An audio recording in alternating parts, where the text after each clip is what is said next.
Welcome to Screw the Commute, the entrepreneurial podcast dedicated to getting you out of the car and into the money.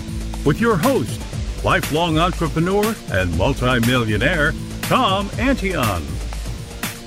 Hello. It's Tom here with episode 31 of Screw the Commute podcast. Going to be talking about joint venturing here, how to be in front of 1 million warm prospects in the next 90 days. In episode 30, if you missed it, you want to check out David Ricklin. He's had 100 million. Yes, that's 100 million visitors to his website. So you want to check that out and see what he's all about.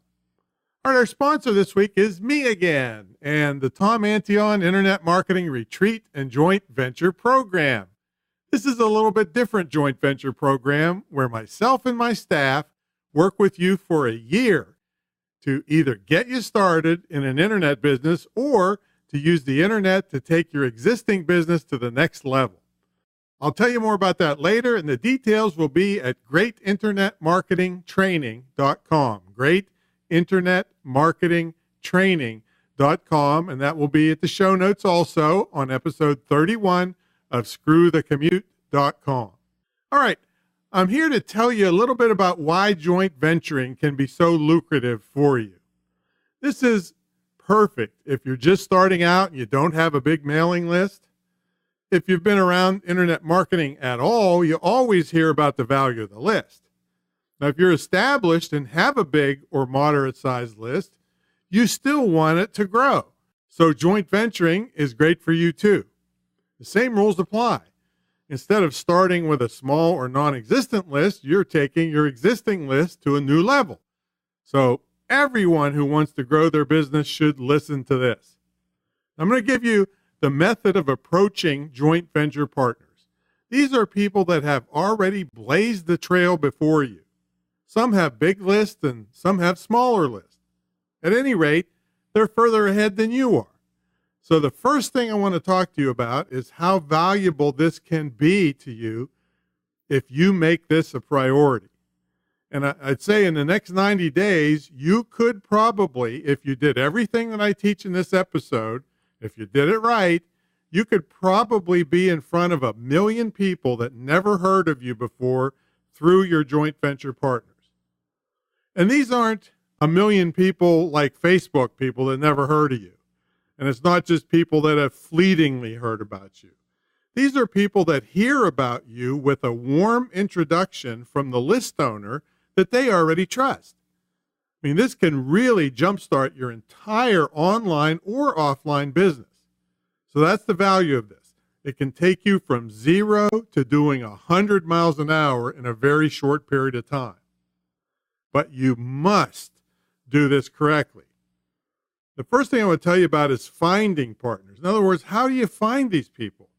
If these people have a big mailing list, you can be darn sure that there's plenty of places online to sign up for this list. So the first thing that you should do is get yourself a throwaway email address. Because I can tell you all of the people that you might want to deal with are not going to work out for you. And many of them, once you get to know what they're about, you may not want to deal with them either. So get yourself a throwaway email address. This would be a Gmail or a Hotmail or Yahoo or something like that. And sign up for their publication so you can get to know what they're about. See, if you just try to blast a broadcast email out to a bunch of list owners, it will get deleted so fast your head will spin. I mean, it won't mean anything. You really have to play the game and approach these people on an individual basis and very carefully, as I'm going to outline here. So get yourself this email address so that you can get on their list and start learning about what they talk about and what issues they bring up and what kind of attitude do they have about things. Some, like me, I'm kind of in your face, brash and, fun and making jokes all the time. But not to the point where it's obnoxious, at least not to me anyway. But there's some people out there who make it a point of being obnoxious. I mean, that's part of their shtick. Other people are very low key. You need to know what their nature is, and you can learn that just by reading their publications. and reading their blogs and reading their email newsletters and all that. Now, to find them in the first place, if you're just totally starting from zero and don't know any of the players in your field, you would just want to type in your topic plus the term email magazine, or your topic plus the word blog, or plus the term discussion forum.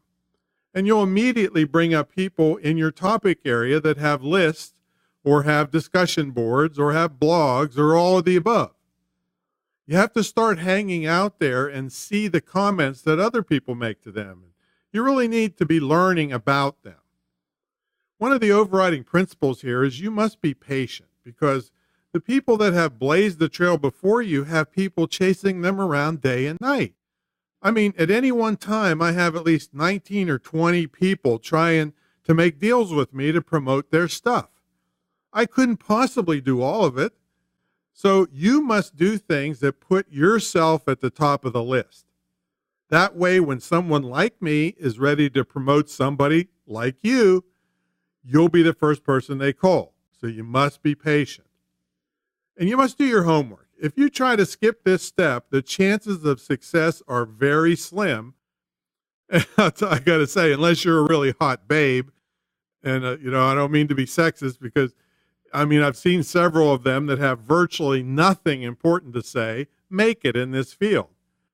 They get extra breaks just because most of the people in the internet marketing field are guys, and a really hot girl can get breaks that you can't if you're just a regular non-hottie like me. All right.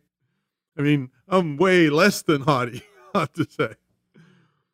Now, I'm not trying to be sexist. Again, I'm just trying to give you the reality of the situation. So if you're a hot girl that's model material, well, you don't have to listen to this. You can play other games.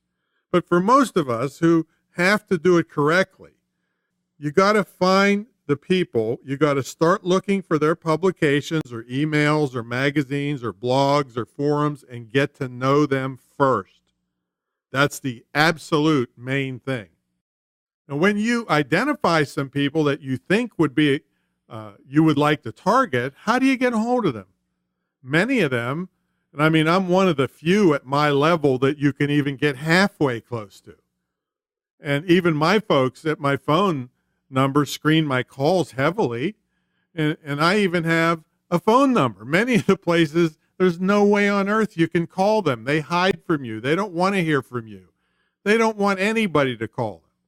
See, I have a real business here where I operate and we answer the phones. But still, the people screen very heavily because people were chasing me around all the time. And I know they really don't know how to play the game. They don't have a good offer. They haven't listened to an audio like I'm giving you right now to teach you how to approach a joint venture partner. And so they're totally a waste of time. So it's better that they get screened rather than me wasting time from my legitimate business and from my good partners to waste time on them because they didn't do their homework. And the same thing will happen to you if you try to contact me or anybody else. If you don't play the game right, if you act like you're a novice and you don't know what you're doing, nobody's going to deal with you. So you're totally wasting your time. Now, when you do finally find some partners that make sense, and you won't know what makes sense until I get through with the rest of this episode, I do need to tell you that you need to use multiple ways to try to reach them, not just email.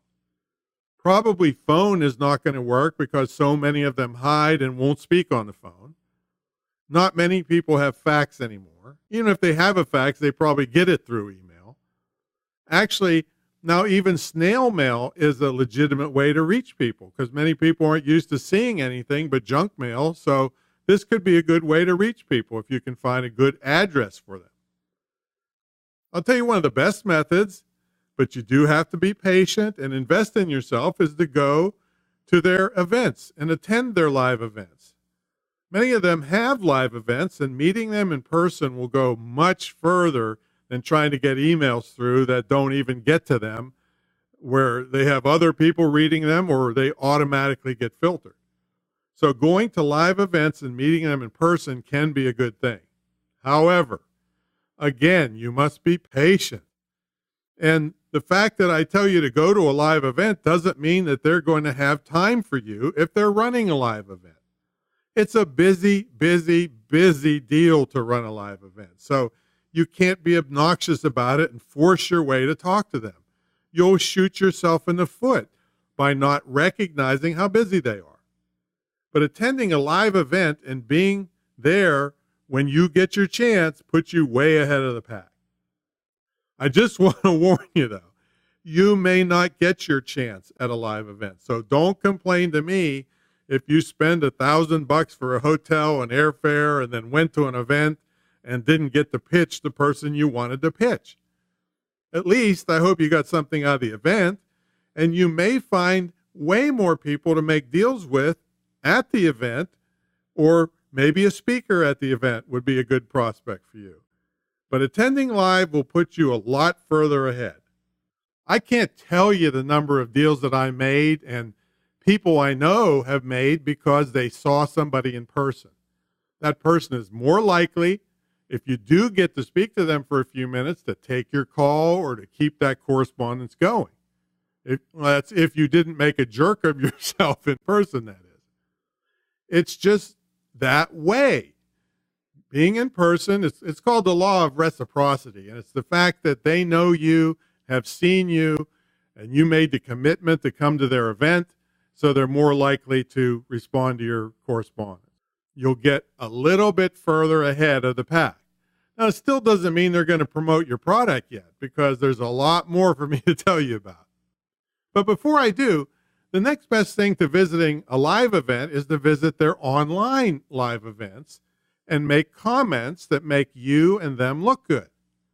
Get your name visible and memorable to them over time, and it could grease the chute to getting your direct correspondence recognized by them and responded to by them. Okay, now the next thing is you must give this person your product. Do not under any circumstances expect them to buy your product before they promote it. Some will do it or have their assistant do it just to check you out to see if you give good service to a regular customer. But don't count on them buying it. I mean, from my point of view and other influencer type people, this is just ludicrous. If you really knew what was going on, you would never in a million years suggest that they buy your product. I don't care how expensive your product is, because I have stacks of stuff in here that people give me, begging me just to even look at them. So do all the other really big joint venture partners. We have enormous numbers of people to pick from. If you expect us to buy your product just to help promote it, you're crazy. All right, you'll get kicked out so fast your head will spin. So give the product to the potential joint venture partner. If it's a physical product, have it mailed as if it was going to a customer so they could see what they're promoting. Remember, this joint venture partner has a reputation to uphold. You might be brand new and you can screw up and nobody ever heard of you. So it doesn't make any difference. But it makes a darn big difference to me, who sweated blood for 24 years creating a reputation online, and you can't expect me or any other legitimate joint venture partner to promote something that we don't even know if it's any good. If somebody does agree to promote garbage, you will most likely get lots of returns, and you're most likely dealing with an unscrupulous person. Anyway, I want to see the product the same way it's going to the customer. I want to see it from the same shipping company or fulfillment company, and the packaging and all the stuff, so that I know what I'm going to be promoting to my list, because if it's garbage and I promote it, then they're never going to trust me again. And I'll tell you, no matter how much I could make on your deal, it's not worth it when it's going to kill all the rest of my deals for years to come. So it better be good. Don't expect me to buy it because I can just say, heck with you. I got 20 other people here begging me to promote their products, okay? So give them your product. Now, another thing you can do to entice joint venture partners, and sometimes you'll also hear them called super affiliates, which means they have a power in a group or power over a group or control of a group of people, and they have the ability to sell enormous amounts of stuff. Now, you can be a super affiliate in one field and not in another. For instance, I would never be a super affiliate for parenting type products because even though people on my list probably are parents, they're not on my list because of that. They're on it because of public speaking and internet marketing. So I wouldn't be a super affiliate for parenting products. So if you had a parenting product, you'd want to go to people that have parenting lists with a big number of people who are on the list because they want to be better parents. That list owner would be a super affiliate for parenting products. But that same person who has a list of people wanting to be better parents would never be a great super affiliate for my public speaking stuff, for my internet marketing stuff. Because the people on their list are interested in parenting, and most likely they're not interested in public speaking. I mean, most people aren't, and internet marketing stuff. So you have to make sure that your stuff is appropriate for the list. And keep in mind, if I promote a parenting product to my list interested in internet marketing and professional speaking, I'll get cussed out in 18 languages because we're in 80 countries, all right? And 5,000 people will unsubscribe that day. I can't have that. All right, let's talk about commissions. In general, list owners aren't going to promote you unless they get a commission on the sales they generate for you. You may have a regular commission schedule for your affiliate program, and I'll be doing a future episode all about affiliate marketing. And this affiliate stuff, for those that don't know, are either you give somebody a commission for selling your stuff, or they give you a commission for selling their stuff. So we'll talk about that in another episode. If a person is a super affiliate in your field and has a big list of people that are well known for buying stuff, you may want to offer that person an extra commission above what you'd normally give as an affiliate commission. And this is very common. In some cases, it's up to 75%. There's even cases where you give the person 100% commission, maybe for a limited amount of time, so they really get excited about promoting you really fast. And sometimes you might give that to them as permanently as a higher commission. I have even heard recently, and this is a new one on me, someone was paying 300% commission to be absolutely sure he got chosen as someone to promote. Now, think about this. Why would a person give the affiliate more money than they even got from the customer? Well, smart affiliates have way more things to sell the new customer, and anything they lose on the front end to pay the super affiliate is more than made up for on the back end when they sell lots of other stuff to that new customer. They also know that there's a lot of competition to get the super affiliate to promote them.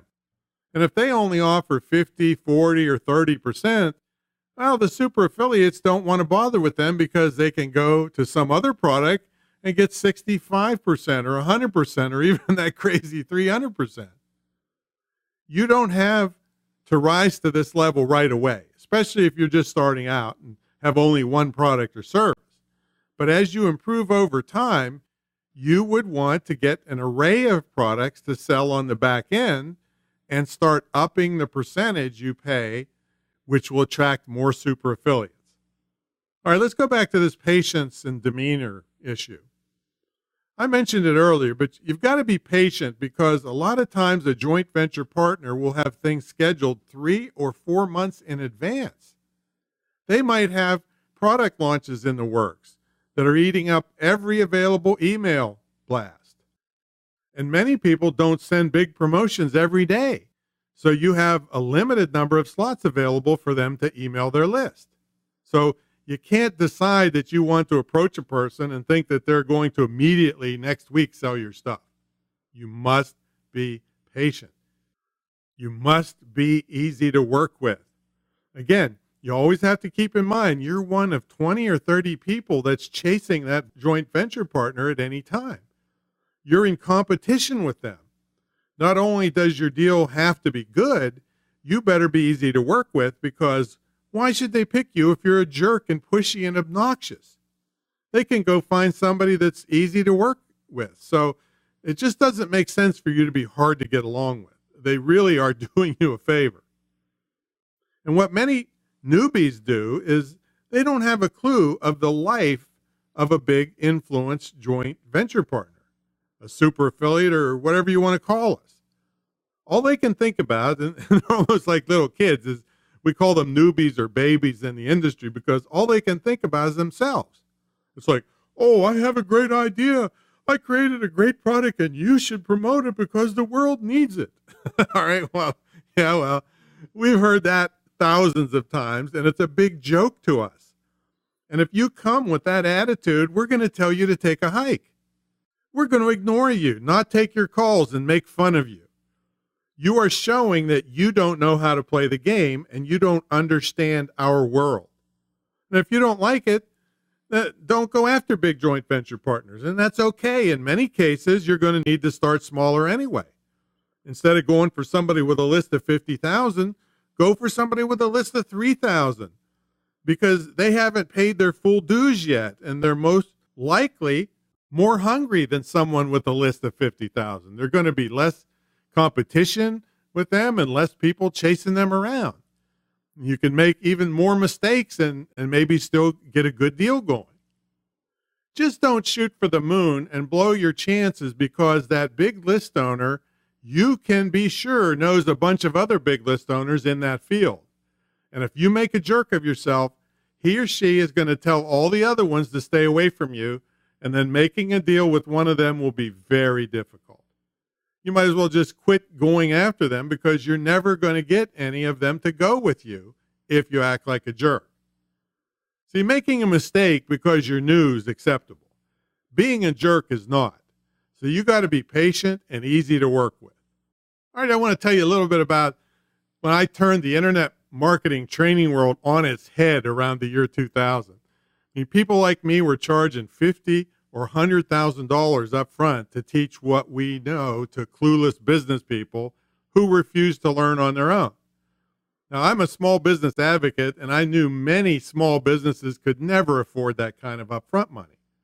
So I made all those gurus mad by charging a relatively small entry fee to my program, but that also got a percentage of profits that was capped, so people were not stuck with me forever. So for me to get my big money, you have to make way bigger money. Plus, you know I'm not going to disappear on you because I won't get any more money, okay? And I went one step further it's never been done before. See, I have a big estate home and TV studio where my students, as part of their year-long training, come and actually stay in my house for an immersion weekend. And that's just one of the unique features of my very unique mentor program. You can check out the full details at greatinternetmarketingtraining.com, and I'll have that in the show notes, of course. All right, let's get back to our topic, and the next section is appropriate products and services. Now, when you get your chance, finally, let's say you've located a person and they're willing to hear you out on your deal. Don't blow it at this point. Folks, if you made it all the way that far, I'm going to give you some things that you must be ready for so that you don't blow your chance when you get it. And the first thing is the product must be appropriate for their list. I used the example earlier about the parenting product. The reason that came to mind is because there have been several people over the years come to me and try to make this pitch. Oh, Tom, you've got this big list of 100,000. A lot of them are parents. You should promote our parenting product to your list.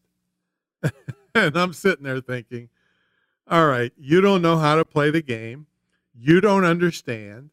If I would promote that parenting product to my list of people who are on my list for public speaking and internet marketing, I told you this before, you don't understand because you've never sat here and gotten cussed out in 18 languages. You've never seen 5,000 people unsubscribe in about 6 hours because I promoted something that wasn't appropriate for why they're on the list. Yes, they might be parents, but they're not on my list because they're parents. Now, you'd be better off taking that product to somebody that's got a parenting list. So if you come to me, with an inappropriate product for the list, no matter how good it is, no matter how much money you offer me, no matter how sweet the deal is, I'm going to tell you to take a hike. Okay. Now, if you're nice and you're being nice and you don't know any better, I might not tell you to take a hike, but I'm going to get rid of you somehow because you're wasting my time. You obviously don't know how to play the game. You have no chance on earth of succeeding with trying to promote a product to the wrong list. So you're wasting everybody's time and effort. Just keep that in mind. I don't want to see that happen to you. The first thing is the product must be darn appropriate. So how do you know that, if it's appropriate or not? You go back and you sign up for the person's list and you see what they've been promoting.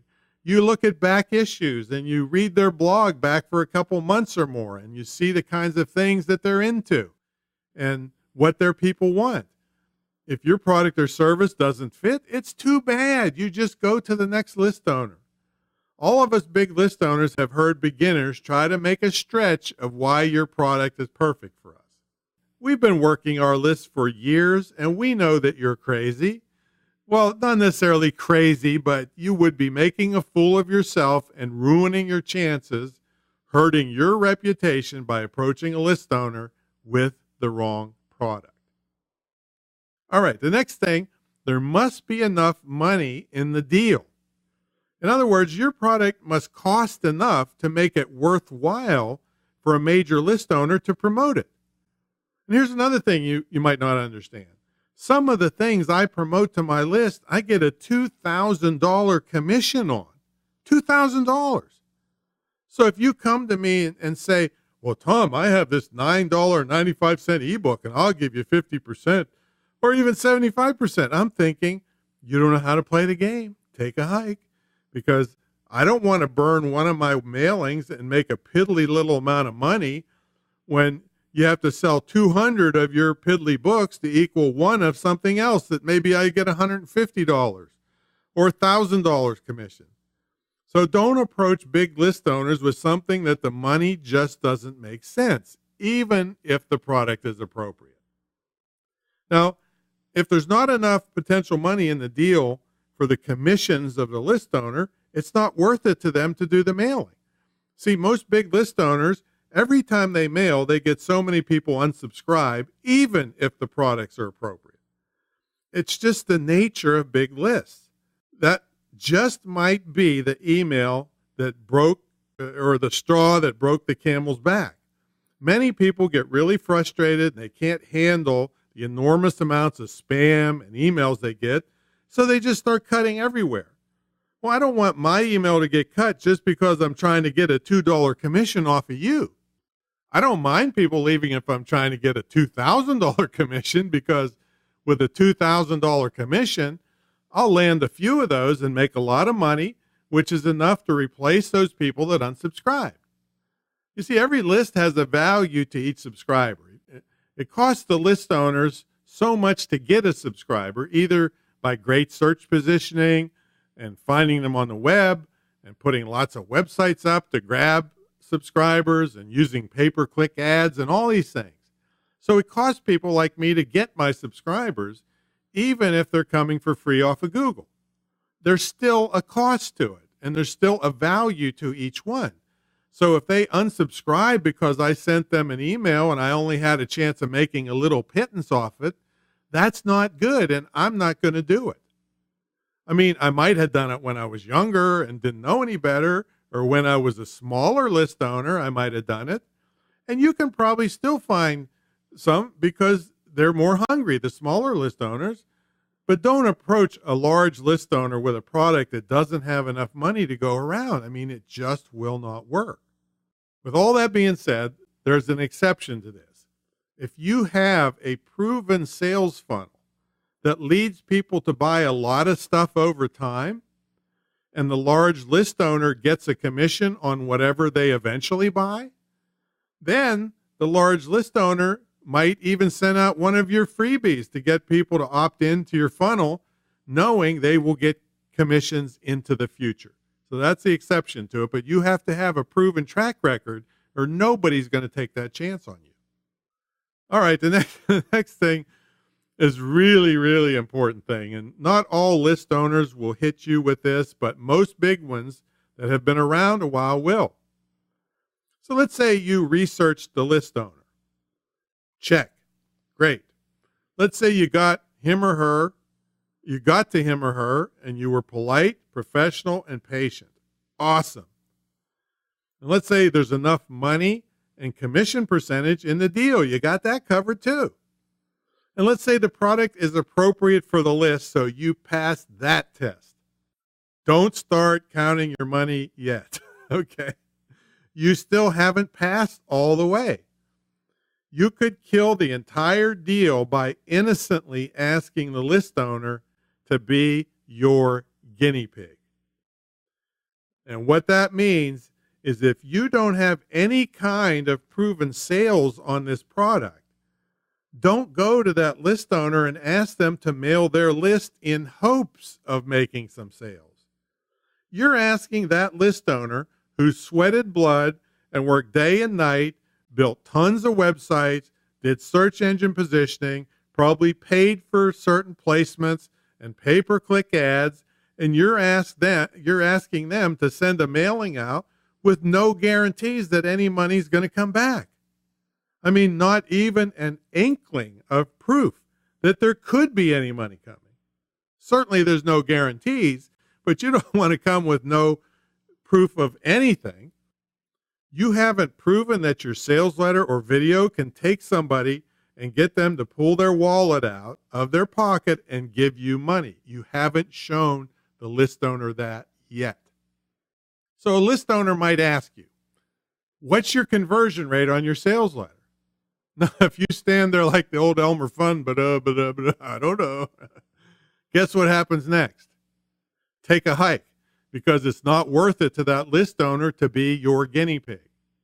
See, if I send a mailing to 100,000 people and I get nothing back from you in sales commissions, I've just lost a ton of subscribers and wasted a mailing and got nothing in return. So now I have to replace those lost subscribers, which might be worth $1 or $2 a piece to me. And I didn't get anything for it. So you totally wasted my time and cost me money. After doing that a couple times in my earlier career, I'm not going to do it anymore. And no other big list owner will either, unless they owe you a big favor or you're one of those good-looking women that I talked about earlier. So don't go in there without any sales figures. You might say, well, Tom, how can I have sales figures if I don't have a mailing list or any subscribers? That's when you have to invest a little elbow grease in your knowledge and a little money in some ads. Now, in episode 28, I covered advertising and promoting your business online. You could substitute the word product for the word business. So it would be advertising and promoting your product online. Now, in that episode, I showed you many ways to get viral traffic, along with ideas to save you lots of money when advertising. So go back and listen to episode 28 carefully. And it would be a good idea to get a copy of the ebook I wrote that goes much more in depth on that topic. It's in the show notes on episode 28. All right, back to the guinea pig stuff. What you will do is use the techniques from episode 28 and drive traffic to your sales page or video. You will count how many people visited the sales letter, and you will count how many people bought. Even if your numbers are small, or let's say you get a small list owner that's got 500 people, and you can sell 2 or 3 of your products from mailing to that small list. At least you're coming to me with some kind of figures. Here's a scenario of what you would say to me if I or some big list owner ask you, what's your conversion rate? Well, you would say, we tested it with a small group with a person who had a list of 500. So we sent out 500 people. We had about 150 people click through to check out the sales letter. And out of those 150, we sold 3 of our $497 packages. That's a 2% conversion rate on a roughly $500 product.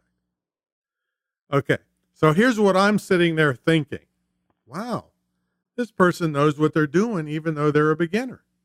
He did his homework. He's coming to me properly.